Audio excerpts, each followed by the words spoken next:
My parents ignored me my whole life until their precious golden child let them down.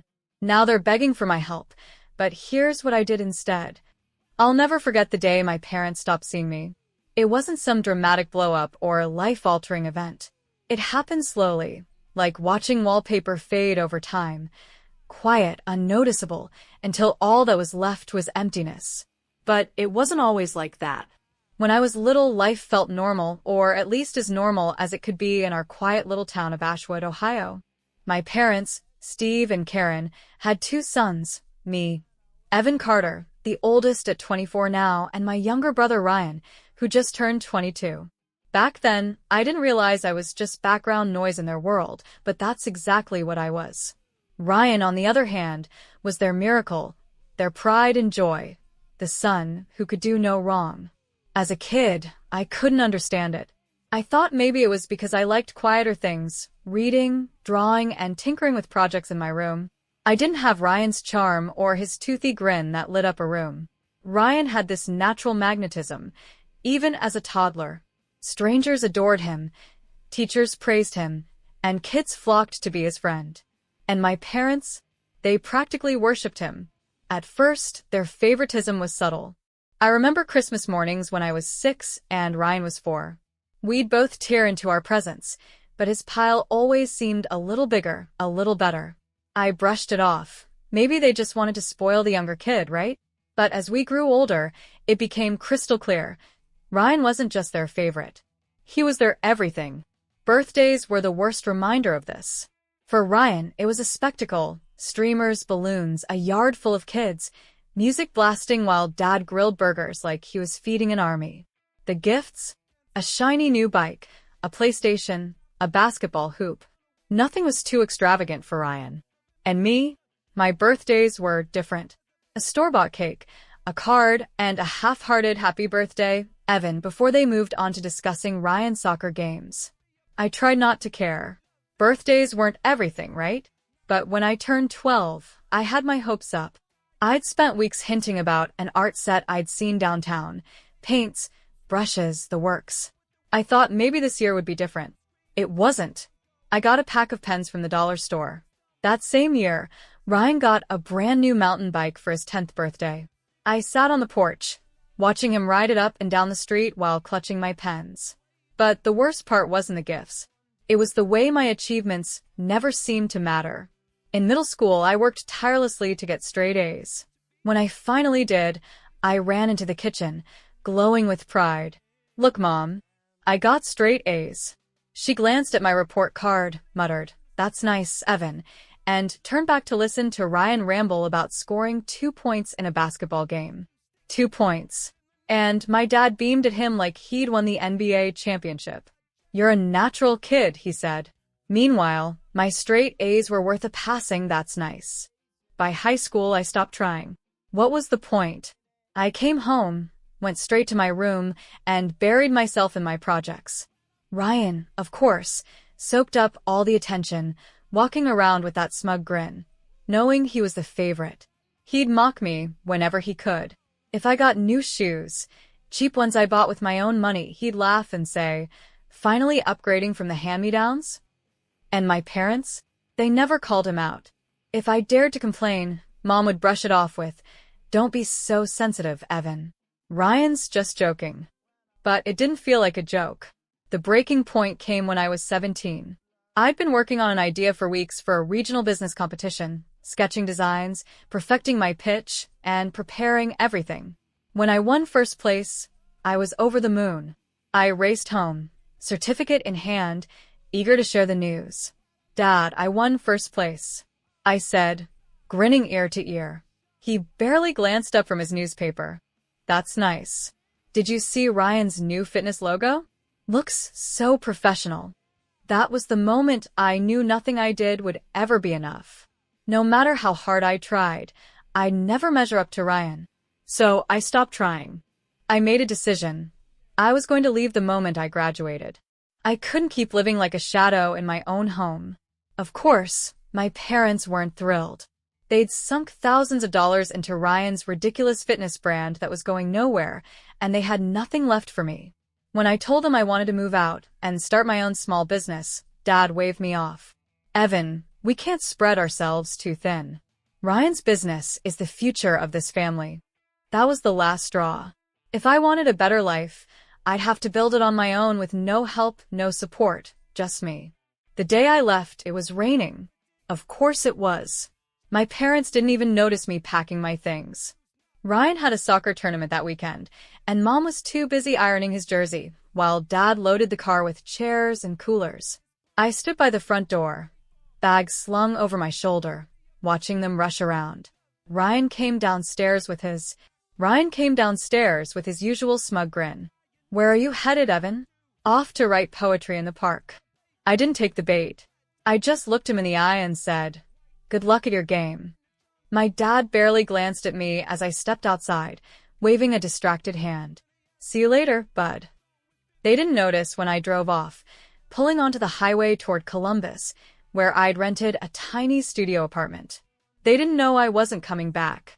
The apartment was nothing special, an old building with water-stained ceilings and carpets that smelled faintly of cigarettes. But it was mine. For the first time in my life, I had a space where I wasn't invisible. I didn't waste a second. I turned a corner of the room into a makeshift office, setting up a wobbly desk I'd bought at a yard sale for $10 and a plastic chair that dug into my back. None of that mattered. I was free. When I wasn't bagging groceries at my part-time job, I was teaching myself everything I could about running a business. I stayed up late watching YouTube tutorials on marketing, branding, and web design. I scoured blog posts and forums, soaking up knowledge like my life depended on it, because in a way, it did. My business idea wasn't groundbreaking, personalized products like mugs, tote bags, and stationery. But I focused on making them unique, with designs tailored to niche markets like book clubs, weddings, and hobby communities. My first sale, a cheesy cat-themed mug for $18, felt like winning the lottery. Someone out there valued something I'd made. That tiny sale lit a fire in me. I poured everything into scaling up, even if it meant skipping meals or walking to work to save on gas. My days were fueled by instant coffee and raw determination. Exhaustion was a constant companion, but I never felt more alive. Back home, Ryan's business was falling apart. I didn't hear it from my parents. They weren't exactly keeping me updated, but the signs were all over social media. His so-called team, made up of his slacker friends, had stopped posting. His professionally designed logo was everywhere, but it didn't seem to be selling anything. When Ryan did post, it was all vague, motivational nonsense like "dream big" or "hustle hard," accompanied by staged photos of him pretending to work. By the time I turned 19, my business was gaining traction. I'd built a small but loyal customer base and saved enough to upgrade to a slightly bigger space, a single room in a rundown building downtown. The wallpaper was peeling, and the floor creaked underfoot, but it was a step up from my cramped studio. Every day, I hustled harder than I thought possible. Surrounded by boxes of mugs, tote bags, and planners, I handled every step of the process myself. Designing, printing, packing, and shipping. Some nights, I'd collapse into my chair, ink and tape stuck to my hands, wondering how I kept going. But I never stopped. Then, out of the blue, my parents called. It had been months since I'd spoken to them. Months of blissful silence. I was packing an order when my phone buzzed. "Hello." I answered. "Evan." My dad's voice was unnaturally cheerful. "How's life treating you?" I knew right then they wanted something. My parents never called unless they needed a favor. I leaned back in my chair, waiting for it. "Well," Dad finally continued, "Ryan's got a new business idea. Something really exciting. We're having a family meeting to brainstorm, and we thought you could come home to, lend a hand." There it was. They didn't care how I was doing. They didn't care about the life I'd built for myself. All they cared about was Ryan. Why would I do that? I asked, keeping my voice calm even though my blood was boiling. "Because family sticks together, Evan," Dad replied, as if it were the most obvious thing in the world. "Ryan's learned a lot since his last venture didn't pan out. He just needs a little support to get back on his feet." I laughed, a sharp, bitter sound. Why would I help Ryan?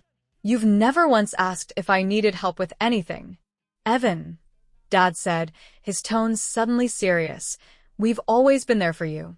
No, you haven't, I shot back. Don't pretend you have. Ryan's your world, and you know it. There was a long silence. Finally, Dad said, if you don't come back, we'll stop supporting you financially. That made me laugh even harder. Dad, I haven't needed your money in a long time. I'm doing just fine on my own. Another pause. What's that supposed to mean? It means I built my own business while you were busy throwing everything at Ryan.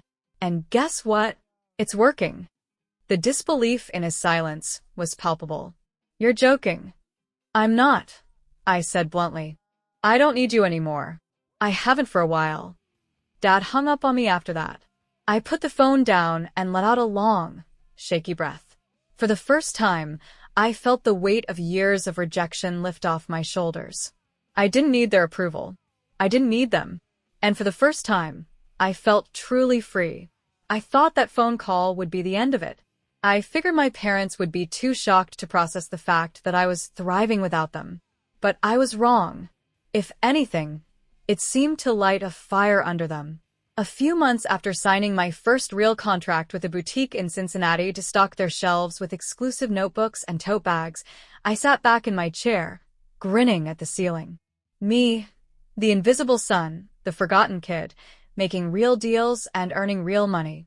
Meanwhile, Ryan's business was crumbling like a house of cards.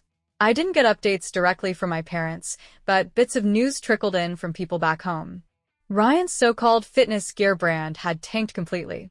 My parents had gone all in to keep it afloat, renting him a downtown office, paying for flashy branding, and even hiring an expert consultant, who, from what I could tell, was just one of Ryan's buddies with a polished LinkedIn profile. None of it worked. One day, Nate, a high school friend, sent me a photo he'd snapped of Ryan's office. The windows were dusty, the lights were off, and a handwritten sign reading "Back soon" had been taped to the door for weeks. Golden boy isn't looking so golden anymore, Nate texted. I'd be lying if I said I didn't feel a grim satisfaction. After years of being cast aside and watching my parents sacrifice everything for Ryan, it was hard not to feel vindicated. Here I was building something real, while their shining star was burning out. But my parents still weren't ready to face the truth. About 2 months after that heated phone call with my dad, my mom rang me out of the blue.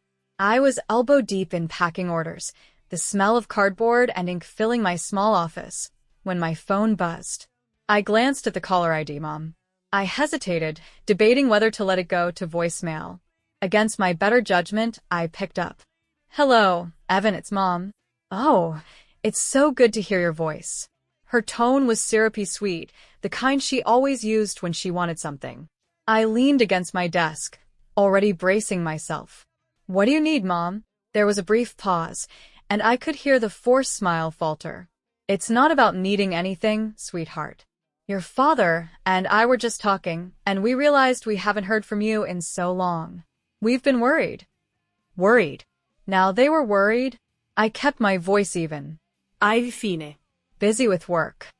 That's good to hear, she said, seizing the thread of the conversation. Speaking of work, your father and I have been so concerned about Ryan. He's had such a hard time lately, and we just want to see him get back on track. And there it was. We were hoping you could talk to him, she continued. Maybe give him some advice. You've done so well for yourself. Maybe you could help him figure out what he's doing wrong. I laughed, a short, bitter sound that caught her off guard. You're serious? Evan, she said, her voice edging into that exasperated tone I knew so well. This isn't about the past. It's about family. Ryan looks up to you. No, he doesn't. I cut her off, my tone sharper now. He never has. And let's be real, Mom. You don't care about my success. You just want me to bail him out because you're running out of ways to prop him up. That's not fair, she snapped. We care about you, Evan. We've always cared about you. For years, I dreamed of hearing those words. But now? They meant nothing. You know what's not fair? I said coldly. Spending my whole life being treated like a burden while Ryan was treated like a trophy. And now, because he's failing, you want me to step in and save him? No, Mom. I don't owe you or Ryan anything. Not anymore. The line went quiet for a long moment. When she finally spoke, her voice was soft. I don't know why you're being so cold to us. I didn't bother responding. I hung up, tossing my phone onto the desk. My chest felt tight, my hands shaking slightly. But as the seconds ticked by, I realized something. I didn't feel guilty. For the next few weeks, the calls came in waves. My dad left angry voicemails, calling me ungrateful and accusing me of abandoning the family. My mom sent long, rambling texts about forgiveness and family values. I ignored them all. And then Ryan showed up. It was a Wednesday afternoon. I was sorting inventory when my receptionist, a college intern I'd hired, poked her head into my office. Evan? There's a guy here asking for you. Says he's your brother. My stomach sank, but I forced myself to stay calm. Send him in.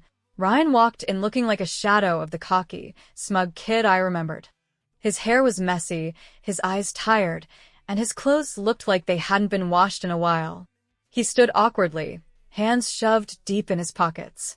Evan, he said quietly, his voice a far cry from the confident tone he used to have. Can we talk? I leaned back in my chair, crossing my arms. What do you want, Ryan? He stared at the floor. I messed up. I know I messed up. Mom and Dad, they're angry at me. At everything. They keep saying I ruined everything, and I don't know what to do. I raised an eyebrow. And you think I can fix that? He looked up, desperation flickering in his eyes. I need someone to have my back.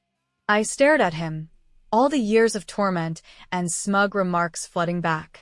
I remembered every time he laughed at me, every time he rubbed in how much better he was treated. And now, here he was, asking for my help. You want me to have your back? I said slowly. Where were you when I needed someone to have mine? Ryan flinched, as though I'd slapped him. He didn't answer. I shook my head. You made your choices, Ryan. You let Mom and Dad spoil you while they ignored me. Now you're dealing with the consequences. That's not my problem. He stood there for a moment, silent. Then, without another word, he turned and walked out. As the door clicked shut, I let out a long breath. For the first time in my life, I didn't feel small. I didn't feel like the forgotten kid hiding in the shadows. I was in control. A week after Ryan's unexpected visit, I thought maybe, just maybe, they'd finally gotten the message. I wasn't their backup plan, their fixer, or their safety net. I had made it abundantly clear. I was done being the invisible son, who only became useful when their golden child fell apart. But of course, they couldn't let it go. It started small. Random calls I refused to answer. My dad leaving vague voicemails about family emergencies and coming together in tough times. My mom texting me things like, Evan, please call us. We need you. I deleted the messages without reading them all the way through. Then it escalated. One afternoon, I was deep in work, reviewing designs for a large wedding favor order, when the door to my office flew open. I looked up, startled, as my receptionist, Tina, stumbled in, her face pale. Evan, there's a woman here, she said, almost whispering. She says she's your mom. She wouldn't take no for an answer. Before I could respond, Karen Carter marched into the room, clutching her purse like a lifeline. My mother, in my office, standing there as though she had every right to be. Evan, she said breathlessly, as if she'd just run a marathon to get to me. We need to talk. I leaned back in my chair, forcing myself to stay calm. You can't just show up here, Mom. This is my workplace. She glanced around the room, her eyes scanning the shelves of inventory, the stacks of boxes, the designs open on my computer. For a moment, her expression flickered.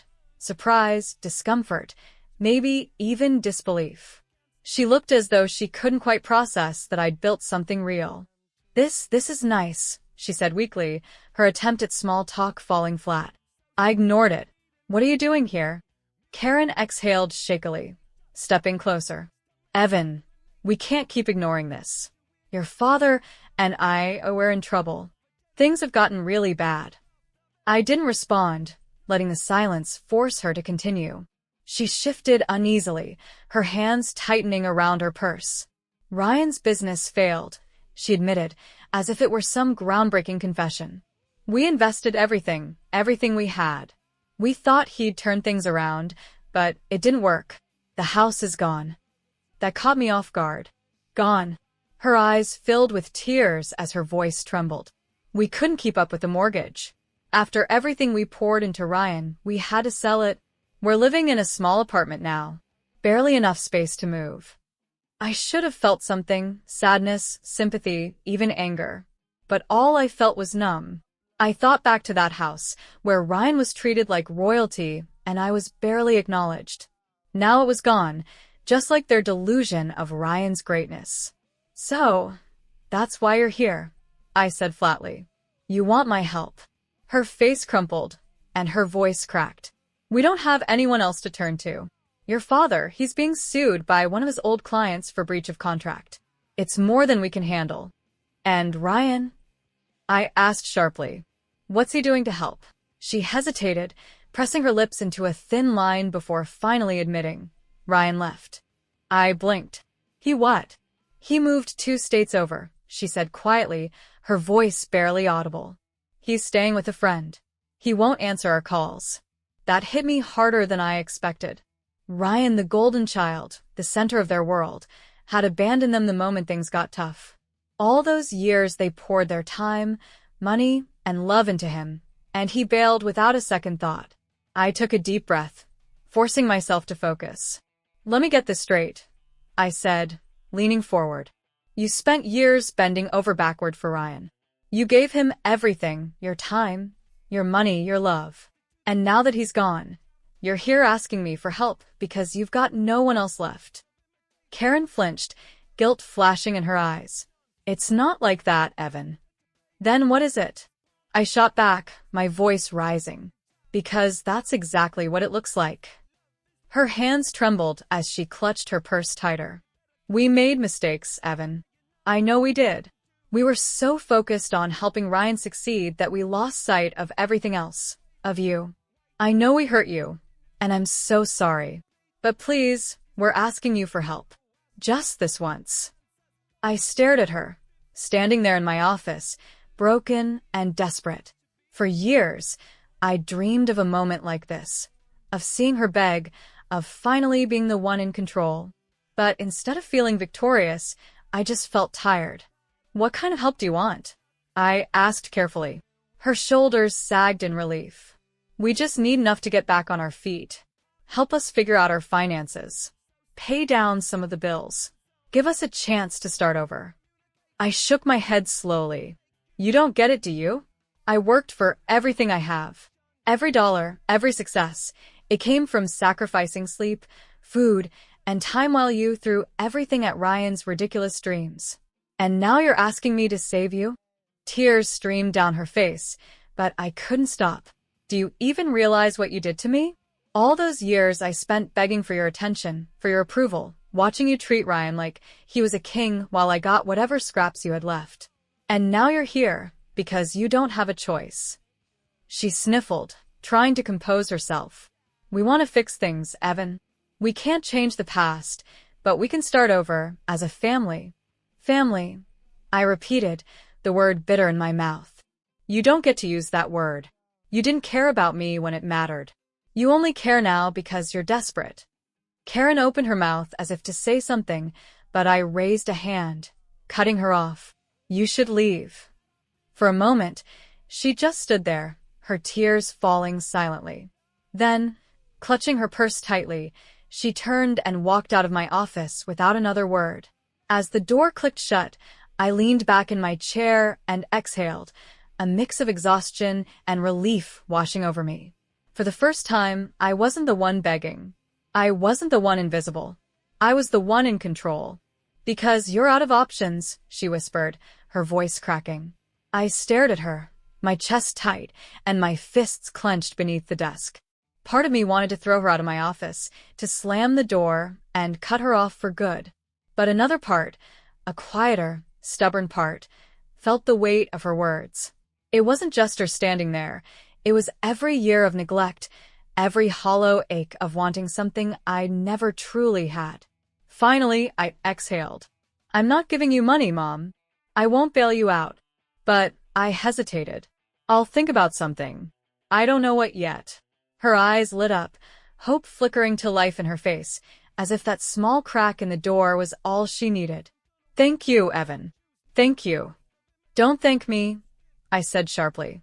You haven't earned it. She left soon after, the faint scent of her floral perfume lingering long after the door closed. I sat there for what felt like hours, staring at the door, trying to process what had just happened. For years, I had been invisible to them, a background character in their grand narrative about Ryan. Now, suddenly, I was their last hope, not as a son, but as a lifeline. Part of me wanted to walk away, to let them deal with the fallout of their choices. But another part, the one I'd spent years burying, still felt tied to them. No matter how much I wanted to pretend otherwise, I couldn't erase that connection. One thing was certain, though, whatever I chose next would be on my terms. I thought my mother's unannounced visit would be the peak of the drama. I should have known better. When my family falls, they don't just stumble, they drag everyone down with them. A few days later, my dad decided to take his own shot. The call came from an unfamiliar number, and I answered out of habit. Evan, the voice growled. It's your father. I rolled my eyes. No pleasantries. Straight to business. What do you want, Dad? I asked, already bracing myself. We need to talk. Face to face. Your mother said you refused to help her. That's because I did refuse, I replied, leaning back in my chair. I'm not going to bail you out. I already told her that. He scoffed, the sound sharp and derisive. You'd let your own family fall apart after everything we've done for you? I laughed, a bitter edge to the sound. Everything you've done for me? Like ignoring me for 20 years? Like pouring every dime you had into Ryan while I had to claw my way out of the hole you put me in? Tell me, Dad, what exactly have you done for me? That's not the point, he snapped. We're your parents, Evan. We raised you. We deserve your respect, if nothing else. My patience snapped. Respect? Respect is earned. And you lost mine a long time ago. There was a long silence, the kind that spoke louder than words ever could. Finally, his voice softened, something I hadn't heard in years. We're out of options, Evan, he admitted quietly. Your mother is barely holding it together. We've lost everything. The house, the business connections. Do you have any idea how humiliating it is to have nothing after working your whole life?